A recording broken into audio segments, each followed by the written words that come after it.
Hello and welcome to Monday. We've got some bits and pieces to go through today. It was a sort of interesting weekend, if a bit slow on news, but we'll go through what we've got.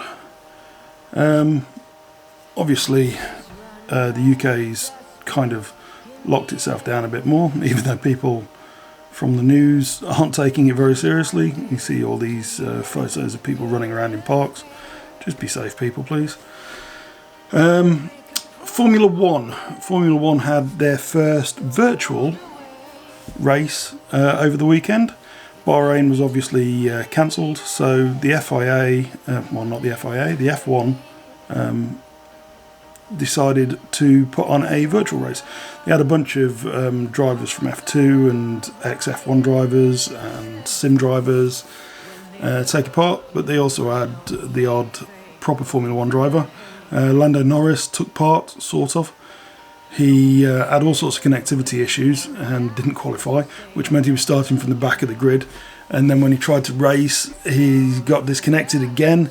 Hilarity ensued as we were watching his Twitch, and he was phoning around Verstappen, and he phoned his teammate and a couple of other people, all asking what to do. Eventually he got back into the race and took over from the Lando bot, as he was calling it, that was driving his car for him on virtual. And he ended up 5th, so he actually did quite well considering he raced from the back of the grid. The bot was driving his car for half the race and he still ended up 5th. It was alright to watch, actually. It was interesting. It's got a few glitches and issues that need to be worked out, and I'm not sure whether F1 2019, I know it's the official F1 game of Formula One, is up to the task without a bit of work from Codemasters' involvement. I think I know they were involved this weekend, but probably needs a little bit more work to sort it out.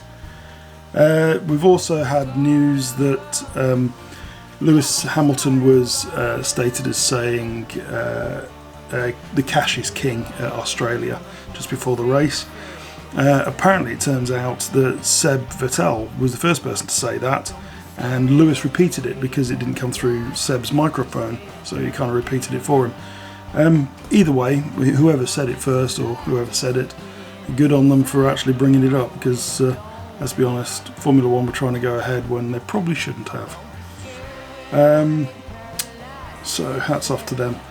What's up next? Oh yeah, something I meant to speak about on Friday but completely forgot for some reason. It just missed my radar, and I've got a bunch of topic things, which is what I keep looking over there for. And DirectX 12 Ultimate was launched by Microsoft last week. It was meant to be GDC last week, Game Developers Conference, and they announced DirectX 12 Ultimate. Basically what DirectX 12 Ultimate is DirectX 12 but with a couple of extra technologies on it, and these are the technologies that are specific to the Xbox Series X. So you've got Direct Race Racing 1.1, you've got mesh shaders, and you've got variable rate shaders, and a couple of other bits and pieces that are involved in DirectX 12 Ultimate. Obviously, all of the NVIDIA cards that are currently in the 20 generation NVIDIA support all these things out of the box, so they're fully compliant with DirectX 12 Ultimate.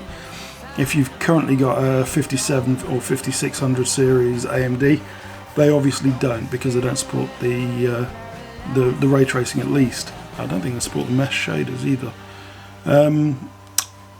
But all of the RDNA 2 graphics cards that are due out in Octoberish time, people are believing now, from AMD, will support all these features, and they'll be fully compliant with DirectX 12 Ultimate.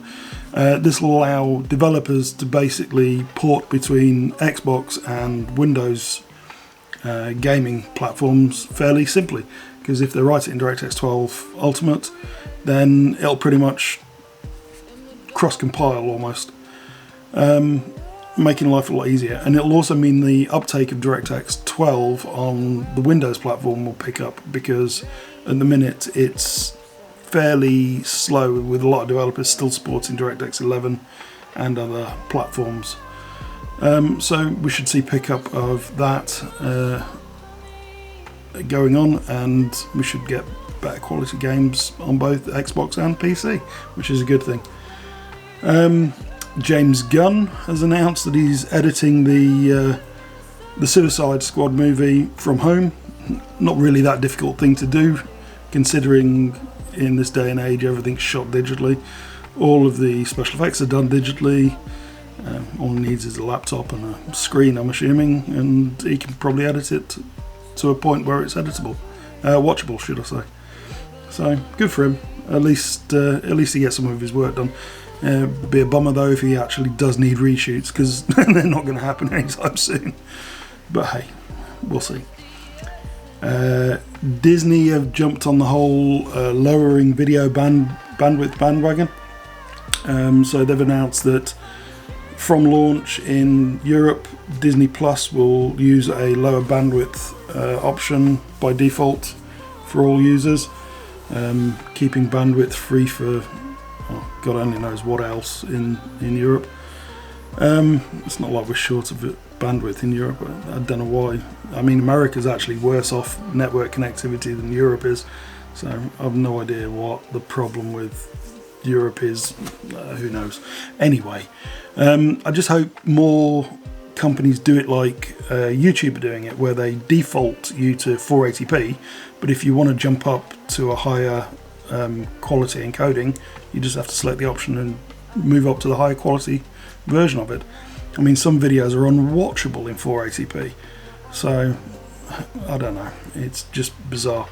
The providers will like it because obviously it's lowering the bandwidth requirements for them, which means it's cheaper for them to pump it out, and they've got the excuse that, oh, the European Union forced us to lower our bandwidth requirement, so I suppose they'll keep it going for as long as they can because they save a few quid. But hey, Valve, Half-Life Alyx is due out 5 minutes ago. So that's coming out today. If you've got a VR setup that is supported on a PC, go download it because it's going to be awesome. It's the first game from Valve that's first party, that's proper, that's in the Half-Life world for 20 years. So it should be pretty epic. I'll have a play with it later. See what it looks like, see how it plays. But if you've got a VR set up that you can plug into a PC, get on Steam and download it. And then our things to watch or do section. So obviously Half-Life Alyx. If you've not got Half-Life Alyx or haven't got the ability to play Half-Life Alyx because you need a VR setup, then Doom Eternal, well worth a play, whether it's on PlayStation, Xbox or PC. Genuinely good fun. If you like Doom from back in the day, or you like Doom 2016, you'll love it. And then TV stuff. TV stuff we've got out. Oh, bear with me. 1 minute. And we're back. Sorry about that. Call from one of the team. What was I talking about? Oh, TV. So on TV this week, worth watching Westworld, episode 2, season 3. I know there's been a bit of a... people didn't like episode 1. I thought it was quite good. It was definitely better than season 2. So it's worth going for it. Try it.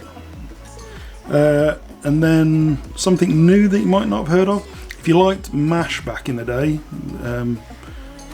MASH, then there's a TV show out called 68 Whiskey, and it's very similar but more modern and based in Afghanistan and stuff like that. It's quite amusing, fairly funny, well worth a watch if you've got the ability to watch it. Then for movies, Disney have dropped Pixar's latest Onward on digital. If you've got kids in the house, well worth a watch. It's quite watchable as an adult, quite watchable for kids. It's great. Oh, pardon me. Okay, so let's have a look at Netflix. In my sci-fi vein, I've had a look at 3 movies that might be worth watching. I Am Mother, great movie, quite strange, very kind of I don't really want to ruin it, so it's very dystopian, mechanised future kind of look on things. It's quite cool. Then we've got Snowpiercer. If you've read the books and you like the books, then watch the movie. The movie's quite good. If you haven't ever read the books, watch the movie, read the books. They're both very good. And then one that I've been told multiple times I should watch, and I haven't got around to it yet, so I'm going to make time and watch that. It's called Under the Skin. It's Scarlett Johansson in Scotland, and she's kind of... It's apparently extraordinarily strange and weird. But in a good way. So I'll have a watch of that, I think. But besides that, have a great day all, and stay safe, and don't get too close to people if you're going out and about and stuff like that. Be sensible, and I'll see you in a bit.